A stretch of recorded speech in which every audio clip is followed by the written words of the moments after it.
On va tout de suite passer maintenant à la table ronde sur les conditions et réussites de la conquête de l'emploi. Et avec, je vais demander à Bernard Balzani de venir ici pour animer cette table ronde. Et puis à Aurélie Matelin, Gérard Horry, Sarah Jardonnet, qui interviennent au titre des pauvres et du marché du travail sur le dispositif zéro chômeur. Et puis à Rélia, avec un toit pour l'emploi, réussir la réinsertion des sans-domicile avec Laurent Galantini, qui est chef de service à Rélia, et peut-être avec des personnes, voilà, qui viennent. Et puis, le dispositif première heure, réussir la remise progressive au travail avec l'ARS, avec Aurélien Martin, chef de service à la création du dispositif, et Laurent Cortas, éducateur socio-pro, qui prennent place. Bien, Bernard, je te laisse peut-être déjà introduire. Donc là, on a 40 minutes, donc on prend vraiment le temps. Cette séquence-là, elle est quand même en rapport avec la manifestation d'aujourd'hui, qui est agréée. On entre dans le mois de novembre, qui est le mois de l'économie sociale et solidaire. Voilà. Et donc ça, c'est important. Et l'économie sociale et solidaire fait la démonstration tous les jours que les pauvres, que les gens en difficulté sont hyper contributifs dans notre société, y compris du point de vue économique, c'est-à-dire là où il y a quelques années, on ne les attendait pas. Bon, il a tout dit pour l'introduction. Non, mais écoutez voir. Ce que je vous propose, c'est que vous puissiez vous présenter, et de quel point de vue vous faites cette présentation pour qu'on puisse ensuite organiser des échanges, des interactions, sachant que on essaiera peut-être de garder quelques instants aussi avec la salle pour que vous puissiez interagir avec des questions qui viendraient de la salle. Donc, sans être prétentieux, donc Bernard Balzani, enseignant-chercheur à l'Université de Lorraine, en charge des questions entre autres d'insertion par l'activité économique dans ce vaste monde qu'est l'économie sociale et solidaire, et qui a, depuis de nombreuses années, a encadré des étudiants en master notamment autour de ces questions de trouver un parcours, trouver un chemin vers l'emploi quand on est dans des situations de vulnérabilité ou de fragilité. C'est juste pour planter un peu le décor pour la salle. Bonjour, donc, je m'appelle Laurent Galantini, je suis chef de service dans le pôle hébergement chez Arelia, plus exactement sur le site de Maxéville, le Grand Sauvois, sur lequel nous avons un grand nombre de dispositifs d'hébergement différents. Et aujourd'hui, je suis venu vous présenter un dispositif expérimental que nous avons ouvert au mois de juin dernier, qui s'appelle Un toit pour l'emploi. Alors, quelle est la genèse de l'ouverture de ce dispositif? C'est que dans notre dispositif d'urgence de première attention, c'est-à-dire 115, que composent les gens qui sont sans hébergement, nous sommes aperçus que nous avions de plus en plus de publics avec des nouveaux profils.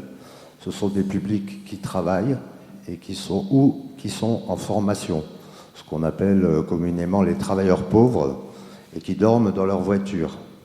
Or, les dispositifs d'urgence de première attention ne permettent pas de leur proposer des conditions optimales à retourner en cours le lendemain matin ou à partir au travail le lendemain matin.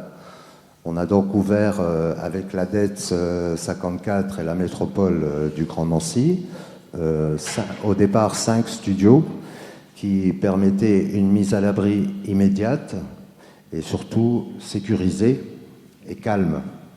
Voilà. L'objectif, c'est de faire un double accompagnement, un accompagnement à la fois vers le logement et un accompagnement dans la sécurisation du parcours professionnel de chacun. Le dispositif a été victime, entre guillemets, de son succès, puisqu'il a été très rapidement complet. Aujourd'hui, après 4 mois d'existence, nous avons déjà 2 personnes, un qui est sorti et un qui vient de signer samedi dernier un bail auprès de 2 bailleurs privés, ce qui est rapide. Et une 3e personne, un jeune qui est en formation, pour lequel le dossier a été validé pour entrer dans un FJT. Il est simplement 3e en liste d'attente, il faut attendre sa place. Voilà. D'accord. Merci bien. On reviendra sur ces questions de la sécurisation par l'hébergement, par le toit. Si on prend cette image-là, pour pouvoir construire un parcours d'insertion, ou comme on le dit de plus en plus aujourd'hui, un parcours d'inclusion. Aurélia Martin, chef de service des chantiers d'insertion pour l'association ARS. Chef de service des chantiers d'insertion, parce qu'on en a plusieurs, et on a eu la chance, il y a une année, d'ouvrir un nouveau dispositif qui s'appelle Premières heures en chantier. C'est un dispositif national qui est porté par l'association Convergence France. Ce dispositif est financé par la métropole du Grand Nancy. C'était une année expérimentale et on vient de savoir il y a quelques semaines que ce serait reconduit.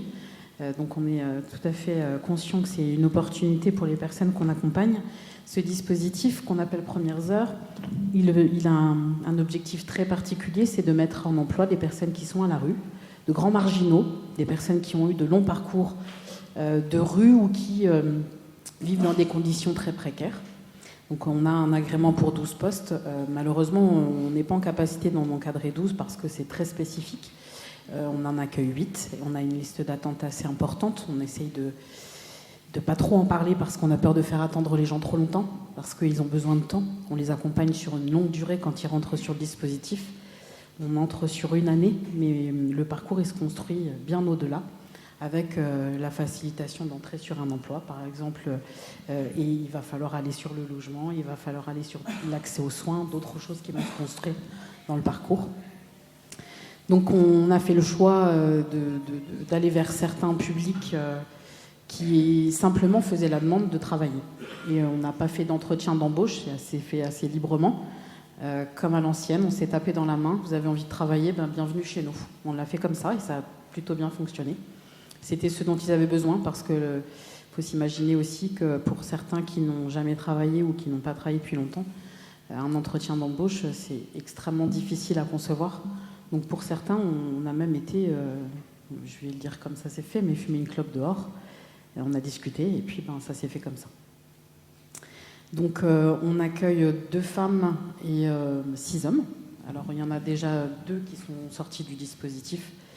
Un sur un emploi en chantier d'insertion classique et puis une personne qui va 2 personnes qui ont malheureusement quitté le parcours parce que c'était pas le bon moment pour elles, mais qui ont eu un relais vers d'autres structures. Et puis là on va accueillir de nouvelles personnes avec peut-être de nouvelles orientations sur les personnes qu'on va prendre en charge, parce que il y avait une donnée qu'on n'avait pas tout à fait prise en compte au départ, c'est que il y a quelque chose de similaire chez chacune d'entre elles, c'est qu'elles ont d'énormes problèmes de santé. Vraiment, très très important, la rue abîme. Et nous, on a pu vraiment l'observer. Donc ça veut dire qu'il faut derrière un accompagnement aussi vers la santé, mais de façon renforcée. Donc on travaille aussi avec les médecins du travail. Enfin, ça pose plein d'autres questions, mais c'est assez intéressant. L'objectif, c'est de les amener vers un contrat sur des chantiers d'insertion. On n'est pas encore à dire qu'on va aller vers l'emploi classique, ce ne serait pas vrai. Mais en tout cas, pour certains d'entre eux, ça semble être une piste envisageable. Donc on fait des périodes d'immersion sur d'autres chantiers d'insertion par petits bouts. Et pour commencer tout ça, on va commencer par des contrats de 4 heures par semaine. C'est tout petit, mais ça fonctionne. Ça commence à donner un rythme et puis on évolue. 6 heures, 8 heures, jusque 20 heures. Quand on est capable de tenir 20 heures, on fait des tests sur d'autres chantiers. Voilà globalement ce qu'on fait. Je vais laisser la parole à mon collègue qui lui encadre le groupe. D'accord, ok. Voilà. Un complément pour une poursuite de ce premier témoignage sur la question aussi il y a tellement de personnes qui relèvent des différents dispositifs et j'avais envie de noter comme ça d'emblée, en fait, il y a les postes où les places ne sont pas toutes occupées. Mais si en réalité elles le sont, mais c'est parce que ces personnes ont besoin d'un accompagnement tellement spécifique et intensif qu'on se focalise sur elles, c'est-à-dire, mon collègue va l'expliquer, mais on fait des petits groupes de 2 à 3 personnes, on ne peut pas en encadrer davantage. Ils ont besoin d'énormément d'attention. Et donc, effectivement, quand on a un encadrant et on a pu uniquement mettre en place un poste, alors c'est même plus qu'un encadrant, il est éducateur socio-pro, mais il va expliquer en quoi ça consiste. On ne peut pas prendre en charge davantage de personnes, on aimerait vraiment, mais 8, c'est notre capacité maximum pour bien faire les choses. Bonjour à tous, Laurent Cortas. Donc, comme a dit ma collègue, ma chef de service, je suis l'éducateur sur le dispositif Premières Heures. Elle a très bien résumé le dispositif. J'ai plus grand chose à dire. Donc on a des activités qui restent assez simples, parce que, bon, comme on l'a dit, des personnes assez fragiles au niveau santé, au niveau rythme de travail qu'il faut reprendre. Donc des activités simples comme du ramassage d'hétérogènes. On a du lavage en partenariat avec une association qui s'appelle Éco-Geste, du lavage d'éco-gobelets qui sert lors de manifestations comme le NJP ou les choses comme ça, ou le SLUC Nancy Basket, pour qui on lave les gobelets et on va les ramener après une fois qu'ils ont été traités et lavés. Qu'est-ce qu'on a d'autre? On allait aider aussi à la banque alimentaire, faire du tri de légumes et de fruits. On a les bouchons de l'espoir aussi qui vont arriver dans les prochaines semaines. Donc c'est de la collecte de bouchons sur les bouteilles plastiques usagées. C'est dédié au e-sport, comme dit ma collègue. Je l'ai appris tout à l'heure qu'on avait un nouveau partenariat. Je le confirme. Je suis membre de l'association. Ouais. Et donc avec tout ça, on essaye de faire avec très peu d'heures, un petit groupe, parce qu'ils ont énormément de choses à se confier, de demandes, des choses urgentes, comme le logement. Des fois, c'est où dormir le soir. Donc il faut trouver quelque chose tout de suite, à l'instant T, avec tous nos partenaires. Des problèmes de santé et d'addiction, donc il faut gérer au quotidien tous ces petits soucis-là. Plus que 2 ou 3 personnes, c'est pas possible. C'est pas possible parce qu'on essaie de faire travailler des personnes, en prendre un pour essayer de régler ces petits soucis et toujours avoir un œil aussi sur ce qu'ils font, parce que des fois ça peut dévier, il peut y avoir des tensions ou des dérives, donc il faut avoir un œil permanent sur les gens pour les coacher, quoi. C'est un challenge tous les jours. Merci bien. Donc, de nombreuses activités en petits groupes, sur peu d'heures, pour tenir compte mieux encore de leurs caractéristiques ou de leur situation personnelle, sociale. Alors avec tout ça, certains ne sont pas prêts aussi pour l'emploi, donc il faut essayer de les rediriger sur autre chose, sur un logement ou sur du soin. Et avec tout ça, c'est pareil, il faut que je fasse le lien avec mes collègues, les assistantes sociales, etc., ou médecins du travail, pour pouvoir trouver une solution adaptée à la personne. Merci. Alors, Gérard Horry. Pardon ? Gérard Horry. Bonjour à tous. Alors moi je suis en retraite depuis le début de l'année, la fin de l'année dernière, après avoir été agriculteur sur une petite surface. Et j'ai terminé, après avoir été en difficulté, j'ai terminé ma carrière à la Fabrique. La Fabrique, c'est une entreprise à but d'emploi, donc qui embauche les personnes qui sont en défaut de travail, qui ont perdu leur emploi depuis plus ou moins de temps, et qui cherchent de l'activité, et puis un revenu aussi. Donc je suis entré à la Fabrique en 2017, et j'en suis sorti fin 2022. Voilà, je reste en contact avec l'équipe, et puis je suis resté dans l'équipe administrateur, le conseil d'administration, pour garder le contact et rester actif au sein de l'entreprise. Voilà, je laisse... Peut-être nous dire un peu quelle est un peu la particularité ou le principe de la Fabrique. Le principe de la Fabrique, on est 3 représentants, alors je vais en laisser un petit peu plus. D'accord.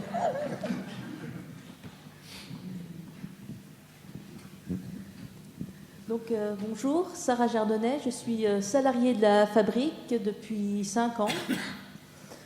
Auparavant, j'étais à la recherche d'un emploi, j'errais entre le chômage et puis les petits contrats. Et un jour, là, en 2017, le projet, donc l'équipe projet qui s'occupe d'aller dans les villages pour faire connaître l'expérimentation territoire zéro chômeur de longue durée, est passée donc dans mon village et m'a expliqué la démarche.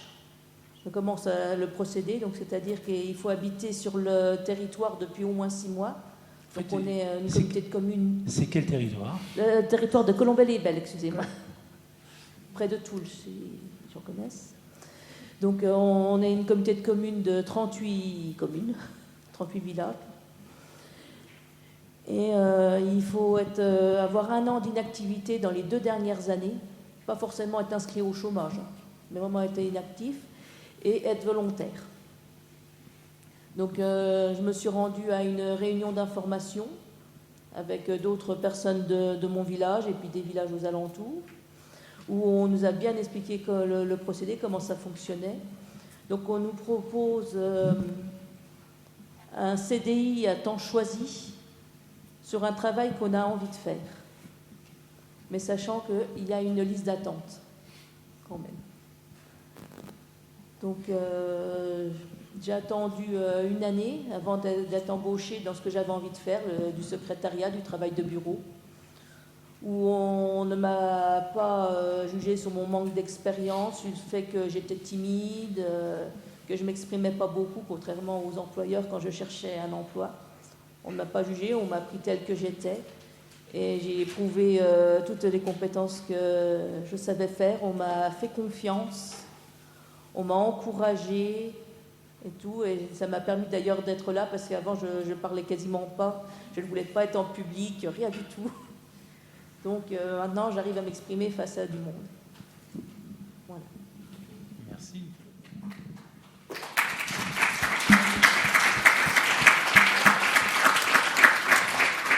Oui, vous prenez le risque des applaudissements à chaque fois. Donc, moi, je suis Aurélie Matelin, je suis la directrice de la Fabrique et de Delaine en Rêve, les 2 entreprises à but d'emploi qui ont été créées dans le cadre de l'expérimentation Territoire zéro chômeur. Et puis, je suis chef de projet depuis 2017 sur ce projet. Voilà. Qui n'est plus une expérimentation. Qui est encore une expérimentation, oui. Voilà. C'est aussi, on parlait du mois de l'ESS, du mois de novembre, qui est le mois de l'économie sociale et solidaire. Et ce mardi 7 novembre, c'est aussi pour nous une date un petit peu particulière pour les territoires zéro chômeur, puisque c'est la grève du chômage, en fait. Ce jour, je ne sais pas si vous en avez déjà entendu parler, mais bien souvent, quand les salariés revendiquent des conditions de travail meilleures, ils font grève. Et là, de la même façon, en fait, c'est les privés d'emploi, durablement privés d'emploi, qui revendiquent leur droit à l'emploi et qui font grève du chômage. Voilà. Et donc, la première grève était en 2015. Il y avait 3-4 territoires, dont Gérard était présent, qui avaient monté un peu la grève du chômage, notamment au pays de Colombey. En 2017, on était déjà 10 territoires. Aujourd'hui, il y a 58 territoires habilités, presque une centaine qui souhaitent nous rejoindre. Et pour beaucoup d'entre eux, font grève, voilà, dans leur territoire. Et nous, c'était aussi important qu'on soit avec vous ce jour, puisque ça faisait écho à ce que l'on traverse, à ce que l'on a traversé, et ce qui nous reste encore à accomplir, puisque on est dans une 2e étape d'expérimentation jusqu'en 2026. Et l'idée, c'est de pérenniser justement ce droit à l'emploi sur les territoires. Oui, parce que du coup, j'allais me permettre d'insister ou de revenir sur peut-être l'originalité, en tout cas, ou la spécificité de l'expérience de Territoire zéro chômeur. Cette question d'être employé sur un projet, qui doit partir d'un projet, d'une motivation individuelle, et non pas de répondre à une demande d'emploi dans un secteur, pour prendre un terme habituel et classique aujourd'hui, un secteur en tension.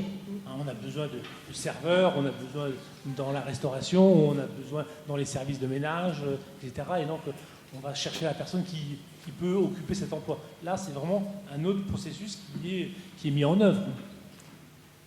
Alors Gérard, je réponds si j'ai bien compris. C'est vrai que dans les territoires zéro chômeur, en fait, on apprend à écouter. Je crois que c'est beaucoup ressorti depuis ce matin. On apprend à écouter et on part de cette révolte, de ce scandale qu'est le chômage de longue durée, alors que quand on écoute les personnes, elles sont privées d'emploi.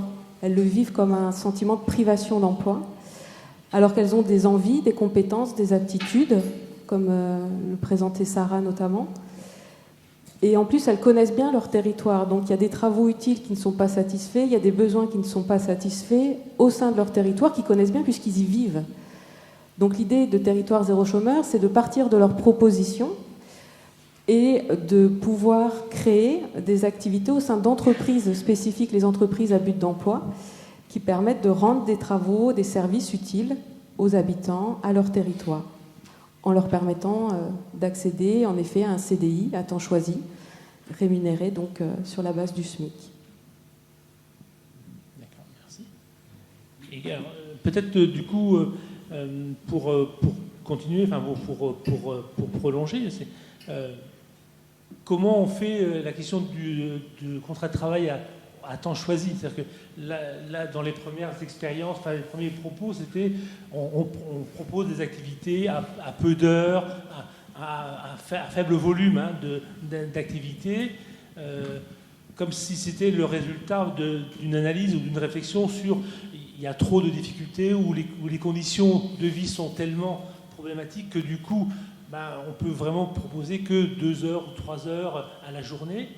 Alors que là, du coup, il y a une espèce de renversement dans la dernière expérience présentée. Dire, c'est à partir du désir ou du projet de la personne que finalement se construisent les conditions matérielles, temporelles, financières, du coup, parce que c'est aussi une conséquence en termes de salaire, en fait, et de rémunération.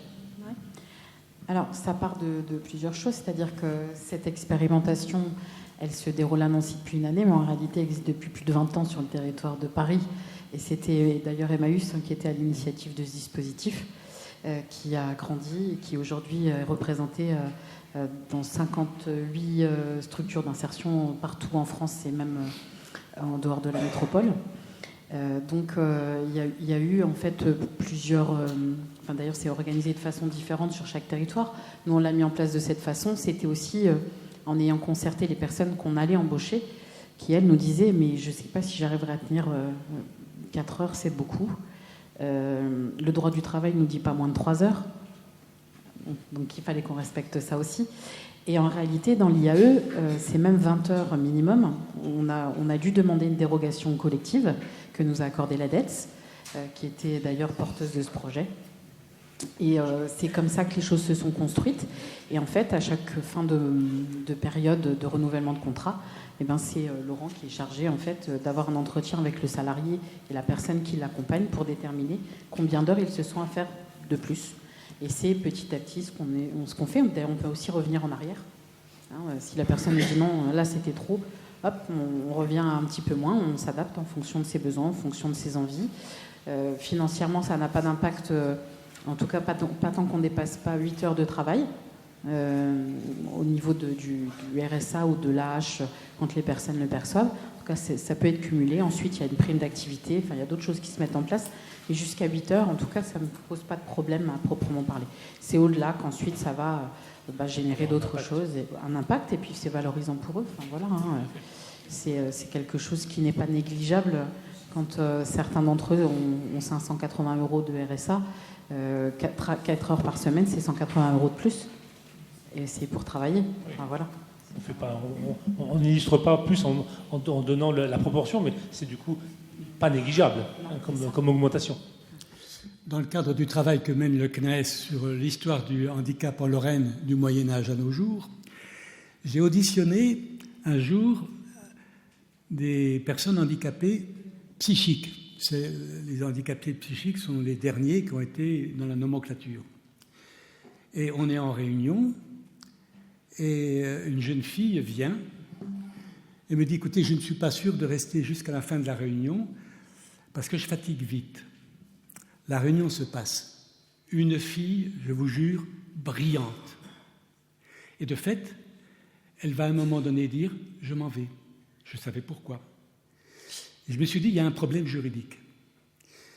Il y a des gens qui sont incapables de tenir sur la durée un effort pour le compte d'une entreprise et de la production, mais qui peuvent être excellents sur une plus courte durée. Et que si c'est eux qui déterminent la durée, ça va encore être meilleur, un peu, je dirais, entre nous, comme pour le télétravail. Parce que on sait le moment où on peut donner le meilleur de soi-même. Et je me suis dit, il y a peut-être quelque chose qui serait à revoir dans notre pays, du point de vue juridique, avec des contrats, la formulation de contrats de travail extrêmement souples qui donneraient la possibilité à ces personnes-là de travailler. C'est une suggestion. Merci Jacques. En refaisant un tour de prise de parole, hein, vous avez tous finalement illustré des difficultés ou une importance à une dimension de la vie de chacun, comme pouvant venir faire obstacle en fait, de manière assez frontale ou assez importante soit à la mise en œuvre du droit à l'emploi, ou soit la construction d'un parcours, y compris un parcours d'insertion dans ce qu'on appelle classiquement, en termes de politique publique, l'insertion par l'activité économique. Donc j'ai cru comprendre dans la première prise de parole à gauche que la question d'avoir un toit, de s'héberger, était peut-être un élément central.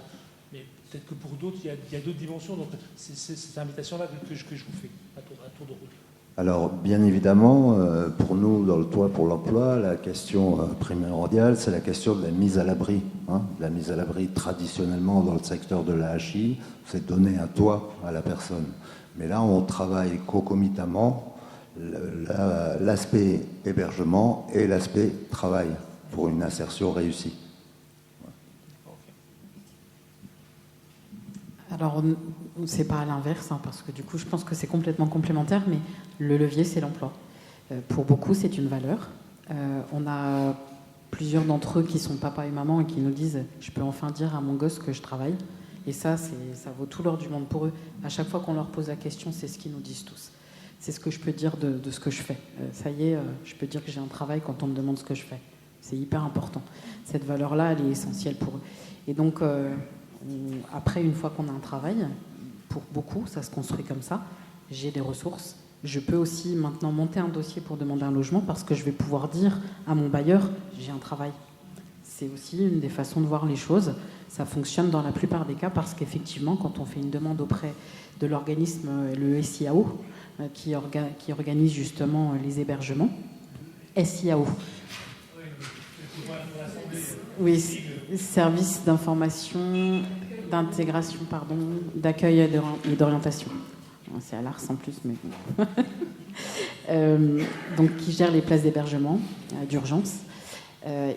Donc, pour le coup, c'est vrai qu'on étudie, quand on fait une demande auprès de cet organisme, on étudie vraiment la situation de la personne du début à la fin. Et quand il y a déjà une solution d'insertion, que ce soit dans un autre type de logement ou dans l'emploi, pour le coup, ça peut aider quand même à obtenir une solution un peu meilleure, on va dire. Après, à partir du moment où on est salarié dans une association comme la nôtre, par exemple, il y a d'autres dispositifs qui s'ouvrent, comme l'Action Logement. Des choses auxquelles nous on participe, c'est le 1% de cotisation de l'employeur. Certains peuvent y participer, peuvent avoir un logement de cette façon. D'autres vont entrer dans du collectif et être accompagnés parce qu'ils en ont besoin. Certains sont sur le dispositif Logement d'abord ou le village de l'insertion, qui sont d'autres dispositifs aussi qui travaillent sur le logement des personnes qui sont à la rue. Mais en tout cas, on est dans une certitude, c'est qu'on travaille tous ensemble en fait. Que ce soit le logement, l'emploi ou d'autres, on a tous besoin les uns des autres. Tous ces dispositifs sont essentiels et c'est un maillage dont ils ont besoin pour pouvoir avoir au final ce qu'ils espèrent tous, être dans des situations où ils n'ont plus besoin de nous.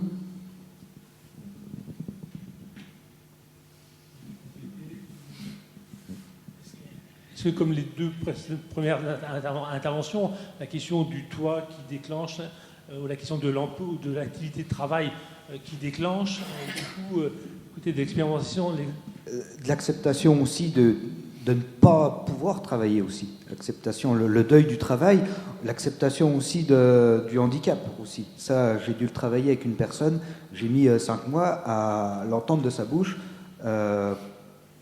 qu'il était handicapé, qu'il ne pouvait plus faire les choses comme il le pouvait le faire il y a quelques années. Et ça aussi, c'est tout des travaux à faire avec la personne au fur et à mesure qu'on apprend à la connaître. Oui, enfin, pour rejoindre ce qui a été dit, c'est que nous, on conçoit aussi l'emploi comme un levier, en fait, pour résoudre aussi les autres aspects de la vie, que ce soit le logement, la mobilité ou la santé. En fait, souvent, les parcours, il faut déjà, et on le comprend, répondre un peu aux besoins primaires. Si on ne sait pas où on va dormir, c'est difficile d'être disponible pour aller chercher un travail. Ou comment on va manger dans 2 heures, c'est évident. Mais c'est vrai que, en fait, il ne faut pas être tout beau, tout propre pour avoir un emploi. C'est ça, nous, notre parti pris. C'est-à-dire que l'emploi doit être un droit et qu'à partir de là, on peut résoudre aussi les autres aspects de la vie. Et c'est un levier important qui permet de résoudre les autres aspects de la vie. Voilà. Donc, tout est lié et il n'y a pas une série bien définie. On passe par la lettre A, puis la B, puis la C. En fait, la vie, c'est des composantes et l'emploi en est une importante. J'entendais quand même une question, enfin une dimension autour de l'écoute, d'être en capacité d'entendre et d'écouter quand on est professionnel ou quand on est bénévole. La question d'écouter finalement le discours et le propos de la personne qui s'inscrit dans cette logique-là ou dans ce parcours ou qui fait appel ou qui ne fait pas appel, mais on va aller au contact d'eux, on va aller à la rencontre d'eux parce que on est... Ça c'est quelque chose effectivement qui, je pense, nous regroupe tous. Oui, l'écoute active, c'est-à-dire pas penser à sa place, écouter vraiment ce qu'il nous dit. Ce qui va faire la différence, c'est notre capacité à pouvoir adapter ce qu'on leur propose pour eux, individualiser les parcours. C'est pas toujours simple parce qu'on est maintenant aussi on est de grosses structures et qu'on n'arrive pas toujours à faire comme on veut, comme eux voudraient. On essaye au maximum. Donc, c'est-à-dire, nous, par exemple, on travaille sur les supports d'activité. On en change souvent parce qu'ils ont une petite capacité de concentration. Parce que des fois, il y a des choses qui les intéressent tout simplement pas. Enfin, voilà, on écoute beaucoup. Et c'est l'écoute qui permet aussi à ces personnes de nous faire confiance et d'avancer. À partir du moment où il y a une confiance réciproque, une écoute réciproque, on arrive à mettre en place des choses et à leur faire peut-être intégrer des choses qu'ils ne voulaient pas entendre jusque-là. C'est pas par défaut d'être écouté, c'est plus, effectivement, moi c'est ma vision des choses, mais je pense que pendant longtemps, on a pensé des dispositifs qui étaient déjà tout prêts et que maintenant, on voit les choses un petit peu différemment et qu'on essaie davantage de les adapter. C'est ce qu'il faut. Merci pour la transition, parce que du coup, je suis en train de me dire, mais est-ce que finalement, en arrière-plan de ces dispositifs, de ces projets que vous avez développés, que vous portez, que vous faites évoluer, c'est plutôt un agir pour, ou c'est un agir avec? Enfin, comment du coup on se positionne? Est-ce que c'est quelque chose qui vous est, sur lequel vous avez une position, une valeur, un principe? Si je vous les propose comme ça, je les jette en l'air, agir pour ou agir avec, vous prenez quelle option? Alors, oui, moi, spontanément, je prends l'option agir avec, spontanément. Je me souviens, le 13 juillet dernier, nous avons admis via le 115 un jeune homme qui était donc sur le site de Maxéville, qui était en situation de travail, CDI, chez Leclerc. Et la veille au soir, il avait perdu sa compagne, son hébergement et son enfant. Voilà. Il était là en larmes le 14 juillet dans mon bureau. C'était un vendredi, le 14 juillet cette année. Dès le dimanche, il était admis sur le dispositif pour essayer au moins de pérenniser son activité professionnelle. Voilà. Et ensuite, un par un, on a travaillé le droit de visite, le logement, enfin, c'est un accompagnement global, mais qui inclut le professionnel. Notre animateur en chef. Oui. On a entendu tout à l'heure dans le petit film qui est passé sur C'est quoi ton plan, avec des récits de vie où les gens disaient il faut aider les autres, etc. Quelqu'un qui dit moi je suis bénévole, mais c'est pour moi que je le fais et je n'ai pas besoin de reconnaissance.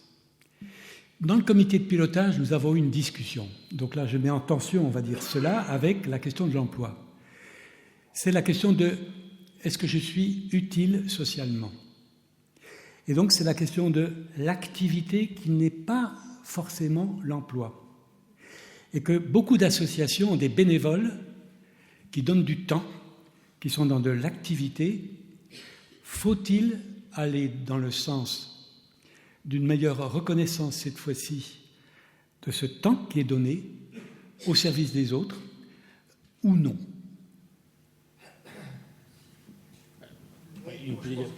Peut-être vous. Peut-être vous, ou alors sur l'exemple de territoire zéro chômeur, la question de l'utilité des territoires, en fait. Est-ce que c'est une... Enfin, je provoque un peu la réponse, je suis désolé.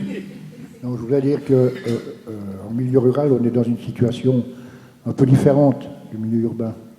Et moi, je ne me retrouve pas dans l'échange. Je ne me retrouve pas bien, quoi. Mais comment le problème de logement en milieu rural, il est moins crucial. On ne voit pas des situations comme ça parce que il y a des situations difficiles, mais on va jouer la solidarité et héberger la personne qui est en carafe, quoi. Par contre, cette situation-là ne peut pas durer très longtemps parce que c'est inconfortable. Donc, donner ce qu'on fait là, on fait avec les personnes, on fait pour les personnes. Mais l'objectif, c'est de leur donner les moyens de faire eux-mêmes. Quand on se débrouille pour que les personnes aient un salaire, qu'ils aient une ressource, on leur donne les moyens de se débrouiller tout seuls parce qu'ils sont capables, ils ont tout ce qu'il faut pour se débrouiller, l'intelligence qu'il faut et tout, mais ils n'ont pas les moyens. Donc on a vu beaucoup de personnes entrer à la fabrique et dans les quelques mois qui suivaient, trouver un appartement et être chez eux. Et puis on voit aussi des personnes qui arrivent avec sans véhicule, qui n'ont pas, c'est terrible en milieu rural, hein. Donc il faut jouer le covoiturage et tout, mais pour quelques mois, ils se trouvent une voiture pas chère, ça va disparaître, hein, ça ne va pas durer ça. Mais bon, pour l'instant, ils arrivent encore à se trouver des voitures, à se dépanner, et puis petit à petit, ils regagnent leur autonomie, ils reprennent le pas sur la vie. C'est l'objectif. Mais, voilà. mais sur la question, sur la question effectivement pour les uns pour les autres, de pouvoir dire est-ce que finalement développer des activités dites utiles, en fait, avoir une utilité, est-ce que c'est pas aussi une dimension centrale finalement dans cette construction de ce parcours ou de ce chemin vers une autonomie, vers une reconnaissance. Ce matin, on parle beaucoup aussi de reconnaissance. Hein. La plupart des activités qui sont à la fabrique ont été mises en place par les salariés. La recyclerie, la forêt, le bois, hein, l'exploitation des bois, le maraîchage, et puis après, il y a les travaux aussi, faire des petits travaux au sein de la population, et puis les prestations, c'est-à-dire qu'on soutient l'activité de l'EHPAD, on soutient l'activité parfois dans le privé. Ça peut être un restaurant, ça peut être... Voilà, on trouve la place de cette façon-là, selon les compétences et les approches des personnes.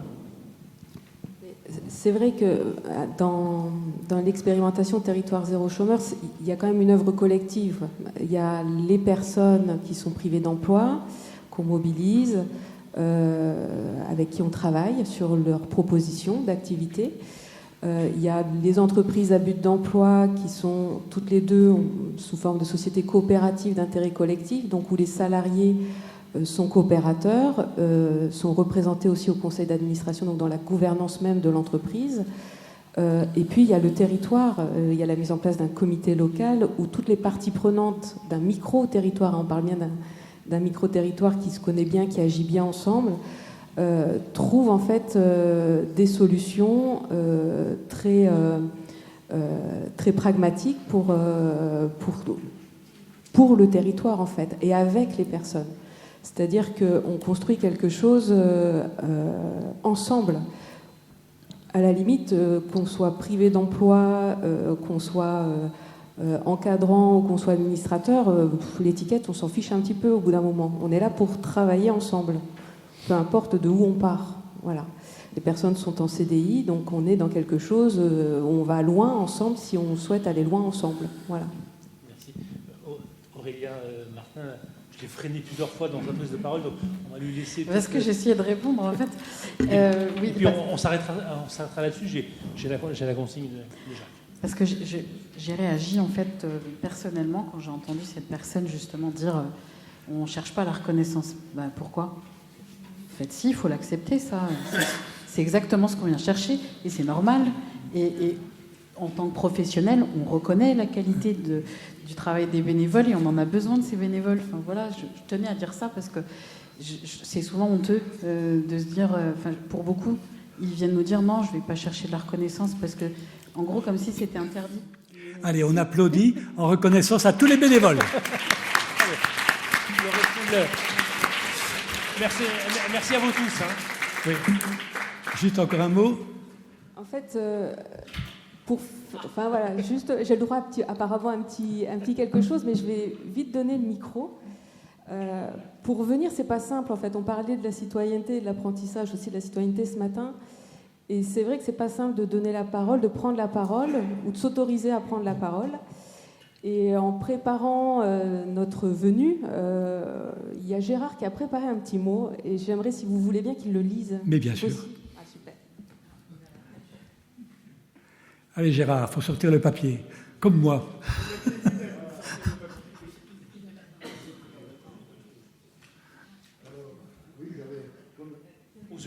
C'est pas un petit mot. Hein. Comme je suis en retraite, il y en a pour 2 minutes. Comme je suis en retraite, j'ai eu le temps de penser, de gamberger. Alors, j'avais préparé.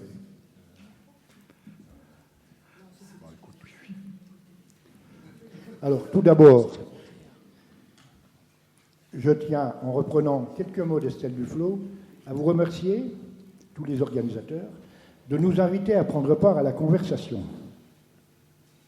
à considérer que la pauvreté ne s'imagine pas, mais se vit. Alors, je vais apporter un témoignage de situations vécues ou partagées. La pauvreté peut être subie par des personnes qui ont manqué d'accompagnement, de formation et qui peinent à trouver leur place dans la société. La pauvreté peut aussi résulter du choix de la place que l'on veut prendre dans la société. Nous connaissons tous des personnes qui tiennent à leur utilité sociale, nous l'avons vu aujourd'hui, loin des considérations de profit, d'abondance et de confort. En se consacrant à la santé, l'enseignement, la petite agriculture et autres secteurs malmenés. Oui, parce que la pauvreté atteint des personnes en activité. Certes, la pauvreté est un état où l'on peut faire face à ses obligations administratives, en étant très strict dans la tenue de son budget, où l'on peut avoir une vie sociale dans la sobriété et la modestie. Mais il y a la misère.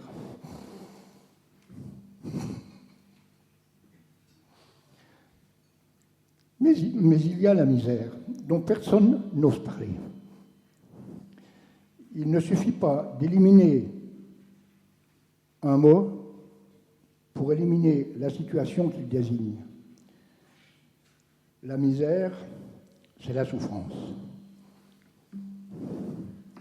Elle arrive sournoisement, en vous laissant l'impression que vous êtes passé de l'autre côté du rideau sans faire attention. C'est un retard de paiement, suite à une complication, un mauvais événement, un chamboulement des conditions de vie. Et puis apparaissent les pénalités de retard, les prélèvements refusés, avec les frais de banque et les visites d'huissier. Toute une suite d'événements qui, répétés, épuisent, dégradent la personne, qui perd confiance en elle, qui se sent dépossédée de sa propre vie. Et puis, ce sont des jeunes, des enfants, qui voient toute ambition mourir avant d'être nés, et non que la misère en héritage. Ces situations doivent être combattues, tant pour les personnes que pour la société. Sortir de la misère, retrouver sa dignité dans une pauvreté maîtrisée, voilà ce que chacune et chacun doit pouvoir espérer en entrant dans une entreprise à but d'emploi et territoire zéro chômeur de longue durée, pour que le pays vive mieux. Puis je pensais à une réflexion qu'on a déjà entendue, ça coûte un fric fou, ça coûte. Mais je voudrais poser moi la question, combien ça coûte d'avoir de l'épargne dormante qui n'est pas consacrée à développer des emplois, et des emplois dignes, qui respectent les personnes et développer l'activité économique pour tous. Parce qu'il y a beaucoup d'épargne dormante. Ou d'épargne qui s'envole. Voilà.